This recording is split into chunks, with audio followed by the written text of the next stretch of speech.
तुझं आहे तुझ्यापाशी, पण तू जागा चुकल्याशी. चुकलेली जागा पाय आणि शरण सद्गुरूला जाय. तर खरखर आपलं म्हणलेलं आहे, की तुझं नाही रे कोणी, आणि ती जाशील एकटापराने माझे माझे म्हणून. तर खरखर ह्या जगात आपलं कोणी नाही, पण आपण माझं माझं म्हणतो आणि हे कबाड ओझं घेऊन चालतो. तर खरखर ह्या जे नाशिवंत आहे आपण त्याला आपलं म्हणतो. पण जगात म्हणलेलं आहे, जे जातं असतं त्याला त्याचं नाव काय म्हणलेलं आहे, जातं. पण ते जात नसतं. आणि जे आपण त्याला म्हणतो जातं, आपण राहतो का? आपण जातो. पण जात्याला काय म्हणते? जातं. तर खरखर ह्या जर आपल्याला आपल्या देहाचं जर कळालं आणि आपल्याला तिथे ईश्वराचं जवळ जर आपल्याला खरं आपल्याला ज्ञान जरी असलं, तर आपल्याला त्या व्यक्तीची काहीतरी हे होती. आणि आपल्याला ह्या ज्ञानातून बोध घ्यायचा आहे. जर आपल्याला ज्ञान नसलं, तर गाडी घेऊन बी आपल्याला गाडी हाणता जर येत नसली आणि आधी गाडी आपण चालवली नाही आणि आपण ती गाडी घ्यायची, तर आपल्याला काही फायदा होणार नाही.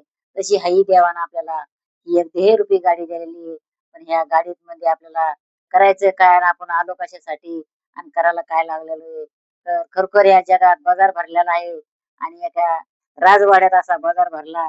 आणि असाच बाजारात कोणी खाऊ घेतं, कोणी दुकानामध्ये कोणी चिवडा घेतं, तर कोणी फुटाणे घेतं, तर कोणी काही भांडेकुंडे घेतं. पण असाच एक मुलगा होता आणि त्या मुलानं सांगितलं, की तिथं अशी परवानगी होती त्या राजवाड्यात, की जे हात लावीन ते त्याचं होईल. ज्या दुकानाला हात लावला, त्या संघाला हात लावला ते त्याचं होईल.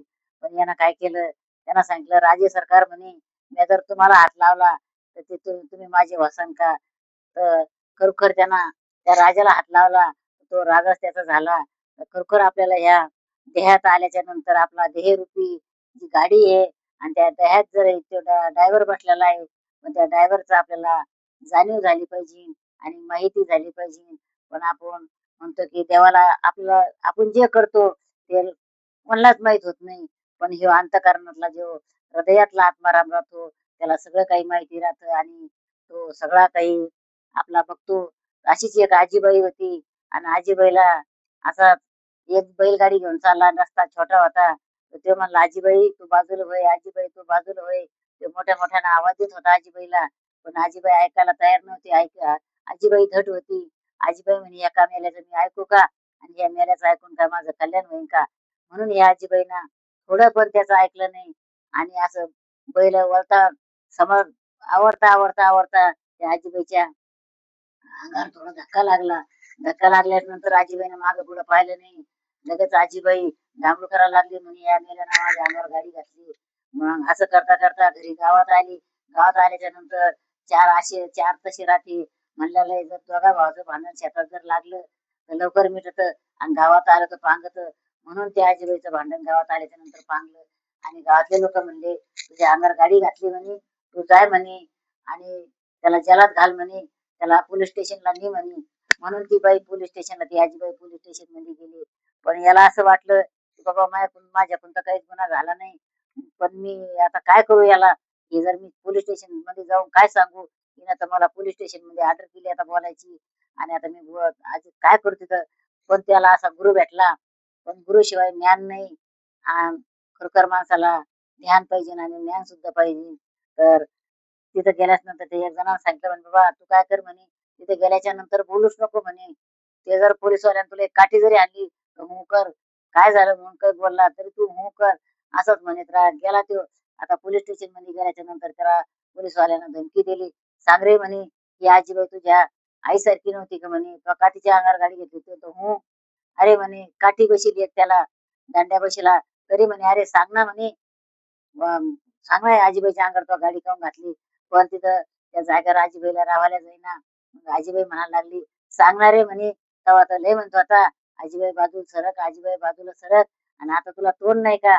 तर खरोखर सांगा, जर आपल्याला असंच आपलं आहे, आपण जर आपण म्हणतो की आपल्या देवाला काय माहित राहतं, पण देवापाशी आपल्यालाच खरं बोलावं लागतं." तर आजीबाईनं ज्याला जाऊन आजीबाई स्वतः खरं बोलली, "बाबा सांग ना पहिल्या तुला लय तोंड आलं आजीबाई बाजूला होय, आजीबाई बाजूला सरक म्हणतो आता. आता काय इथं बोलाना?" तर त्याला सोडून दिलं आणि त्या आजीबाईला जलात टाकलं. तर खरोखर आपल्याला असं जलात जायचं नाही आणि आपल्याला आपल्याला पहिल्यापासून खरं बोलायचं आणि खरं चालायचं. नाही तर खरोखर या जगात हे सगळे आस्तुकीचे गणगोते फक्त द्यायला घेतल्याचं आहे. जर आपण द्यायला घेतलं नाही तर खरोखर आपलं कोणी होणार नाही. आता आपण म्हणतो बायको रडती, तर बायको रडती फक्त कशासाठी रडती? की आस्तुकीसाठी रडती, की मला हे आण, ते आण, ते आण. पण खरं कोणी नसतं.